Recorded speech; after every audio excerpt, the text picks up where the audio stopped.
ஓம் நம சிவாய. எல்லோரும் நல்லா இருக்கீங்களா? நல்லா இருக்கணுங்க. நானும் யூடியூப் சேனல் கடந்த ஒரு 3 வருஷமாக ஸ்டார்ட் பண்ணி இப்போ ரன் பண்ணிகிட்ருக்கேங்க. ஃபஸ்ட்டு சேனல் பார்த்திங்கன்னா 50,000 சப்ஸ்கிரைபர்ஸ் இருந்தாங்க. அதுக்கப்புறம் அது ஒரு சின்ன மிஸ்டேக்னால சேனல் டெர்மினேட் ஆகிடுச்சு. மறுபடியும் சேனல் ஸ்டார்ட் பண்ணி மறுபடியும் வீடியோலாம் போட்டுட்டு இருந்தேங்க. நல்லா தான் போயிட்டுருந்துச்சு. வியூஸும் சப்ஸ்கிரைபர்ஸும் வந்துச்சு. ஆனால் பார்த்திங்கன்னா வாட்சிங் ஹவர்ஸ் வரல. மறுபடியும் இப்போ சேனல் பார்த்திங்கன்னா ஸ்டக் ஆன மாதிரியே இருக்குது. இந்த வீடியோ போட்டாலும் 5 வியூஸ் போகுது, 6 வியூஸ் போகுது. அதுக்கப்புறம் பார்த்திங்கன்னா சுத்தமாக போகவே இல்லை. அப்படியே ஸ்டாப் ஆகிடுச்சு.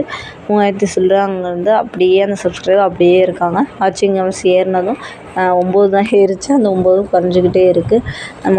இது வியூஸ் பார்த்திங்கன்னா 7,57,000 இருந்துச்சு. இப்போ அதுவும் குறைஞ்சி 7,53,000 வந்துடுச்சுங்க. கொஞ்சம் கஷ்டமாக தான் இருக்குது. மறுபடியும் நமக்கும் எதுவுமே வராதா, நம்ம என்ன போடலாம், நமக்குன்னு ஒரு நம்ம டிஃப்ரெண்ட்டாக ஏதாச்சும் போடலான்னு ஒவ்வொரு தடவையுமே பண்ணி பார்க்குறேன். பட் ஃபெயில் தாங்க ஆகுது. கண்டிப்பாக என் சேனல் இந்த தடவை கண்டிப்பாக மானிட்டேஷன் ஆயிரும் எனக்கு நம்பிக்கை இருக்குதுங்க. என்னை மாதிரி சின்ன சேனலாக இருந்தாலும் சரி, பெரிய சேனலாக இருந்தாலும் சரி, அந்த சேனல் மானிட்டேஷன் ஆகலைன்னா அந்த சேனலை நம்ம